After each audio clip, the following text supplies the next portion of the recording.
ಬೆಂಗಳೂರಿನ ಗುರಪ್ಪನಪಾಳ್ಯ ಏರಿಯಾದಲ್ಲಿ ಸದ್ಯ ಸಮಸ್ಯೆಗಳ ಸರಮಾಲೆಯೇ ಸೃಷ್ಟಿಯಾಗಿದೆ.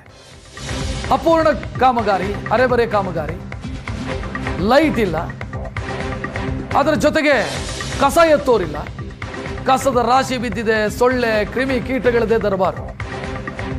ಜನರನ್ನ ಕೇಳಿದರೆ ತಿಂಗಳಾಯ್ತು ಸರ್, ಇನ್ನೂ ಬಂದಿಲ್ಲ ಕಸದ ವಾಹನ, ಕಸ ಎತ್ತೋರು ಗತಿ ಇಲ್ಲದಂಥ ಸ್ಥಿತಿ ಇದೆ ಅಂತ. ವಿದ್ಯುತ್ ಟ್ರಾನ್ಸ್ಫಾರ್ಮರ್ ಬಳಿಯೇ ಕಸದ ರಾಶಿ ಬಿದ್ದಿದೆ. ಅಧಿಕಾರಿಗಳ ಬಗ್ಗೆ ಸ್ಥಳೀಯರು ಆಕ್ರೋಶ ವ್ಯಕ್ತಪಡಿಸ್ತಾ ಇದ್ದಾರೆ. ಗುರಪ್ಪನಪಾಳ್ಯ ಏರಿಯಾದ ದೃಶ್ಯ ಇದು. ಅರೆಬರೆ ಕಾಮಗಾರಿಗಳಾಗಿದೆ ಅಲ್ಲಲ್ಲಿ, ಇಡೀ ವಾರ್ಡ್ನಲ್ಲಿ ಕಸ ಎತ್ತೋರಿಲ್ಲ ಅನ್ನುವಂಥ ಸ್ಥಿತಿ ಬಂದಿದೆ. ಅಧಿಕಾರಿಗಳು ಈ ಕಡೆಗೆ ತಲೆ ಹಾಕಿ ಮಲಗಿಲ್ಲ.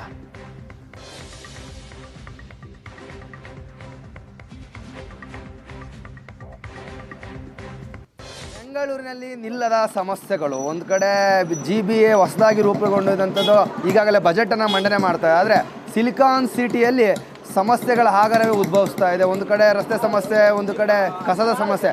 ಸದ್ಯ ನಾನು ಗುರಪ್ಪನಪಾಳಿನ 4ನೇ ಮೇನ್ ರಸ್ತೆಯಲ್ಲಿದ್ದೇನೆ. ನಿಮಗೆ ದೃಶ್ಯಾವಳಿಗಳಲ್ಲಿ ತೋರಿಸ್ಬೇಕು. ಒಂದು ಕಡೆ ಕೋಟ್ಯಾಂತರ ರೂಪಾಯಿಗಳು ಏನು ಅನುದಾನಗಳು ಬಂದರೂ ಸಹ ಒಂದು ಕಡೆ ರಸ್ತೆಗಳು ಇನ್ನೂ ಕಾಮಗಾರಿ ಆಗದೇ ಇರುವಂಥ, ಅದ್ರ ಜೊತೆಗೆ ಪ್ರಮುಖವಾಗಿ ಇಲ್ಲಿನ ಗುರಪ್ಪನಪಾಳ್ಯದಲ್ಲಿ ಸಮಸ್ಯೆ ಹೆಚ್ಚಾಗಿ ಕಾಣಿಸ್ತಾ ಇರೋದು ನೀವು ನೋಡ್ತಾ ಇದ್ದೀರಾ. ನನ್ನ ಬಲಬದಿಯಲ್ಲಿ ದೃಶ್ಯಾವಳಿಗಳನ್ನು ತೋರಿಸ್ತಾ ಹೋಗ್ತೇವೆ. ಅಂದರೆ ಪ್ರತಿನಿತ್ಯ BBMPಗಳಿಂದ ಅಂದರೆ GBA ಕಡೆಯಿಂದ ಕಸವನ್ನು ಒತ್ತೊಯ್ಯುವಂಥ ವಾಹನಗಳು ಬಾರದೆ ಜನರು ತಾವು ಬಳಸಿದಂತಹ ವಸ್ತುಗಳನ್ನು ಕಸವನ್ನು ಪ್ರತಿನಿತ್ಯ ಇದೇ ರೀತಿ ಎಲ್ಲ ರಸ್ತೆಗಳ ಬದಿಗಳಲ್ಲಿ ಆಗ್ತಾ ಇದ್ದಾರೆ. ನೋಡ್ತಾ ಇದ್ದೀರಾ, ಕಸ ಈಗಾಗಲೇ ಕೊಳತು ಇಲಿಗಳು ಹೆಗ್ಗಣಗಳು ಓಡಾಡ್ತಿರುವಂಥದ್ದು. ಅದ್ರ ಜೊತೆಗೆ ಈ ಒಂದು ರಸ್ತೆಯಲ್ಲಿ ನೋಡಿ ಕಸ ಹಾಕಿದ ಕಾರಣದಿಂದ ಒಂದು ಕಡೆ ಟ್ರಾಫಿಕ್ ಜಾಮ್, ಅದ್ರ ಜೊತೆಗೆ ಆಕ್ಸಿಡೆಂಟ್ಗಳು ಸಹ ಹೆಚ್ಚಾಗ್ತಾ ಇದೆ ಅಂತ ಒಂದು ರೀತಿ ಮಾಹಿತಿನ ಸ್ಥಳೀಯರು ತಿಳಿಸ್ಕೊಡ್ತಾ ಇದ್ದಾರೆ. ಅದ್ರ ಜೊತೆಗೆ ಮೂಗು ಮುಚ್ಚಿಕೊಂಡು ಸವಾರ ಮಾಡುವಂಥ ಸ್ಥಿತಿ, ಮೂಗು ಮುಚ್ಚಿಕೊಂಡು ಇಲ್ಲಿ ಸಂಚಾರವಂತ ಮಾಡುವಂಥ ಪರಿಸ್ಥಿತಿ ಎದುರಾಗಿದೆ. ಸದ್ಯ ರಸ್ತೆ ಕಾಮಗಾರಿ ಆಗಿಲ್ಲ, ಒಂದು ಕಡೆ ಕಸ ವಿಲೇವಾರಿ ಆಗಿಲ್ಲ. ಇಷ್ಟೆಲ್ಲ ಸಮಸ್ಯೆಗಳ ಆಗರವಿದ್ರೂ ಒಂದು ಕಡೆ ಬಜೆಟ್ ಮಂಡನೆ ಆಗ್ತಾ ಇದೆ.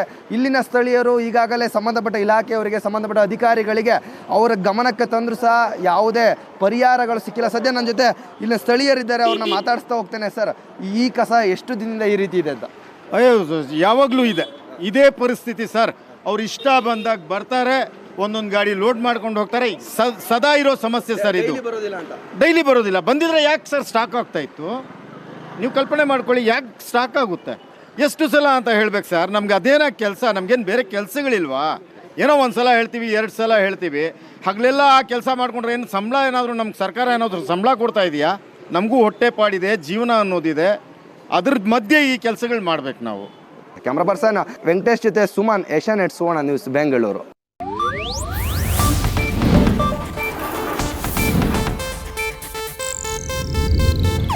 ಇದು ಏಷ್ಯಾನೆಟ್ ನ್ಯೂಸ್ ನೆಟ್ವರ್ಕ್ ಪ್ರಸ್ತುತಿ.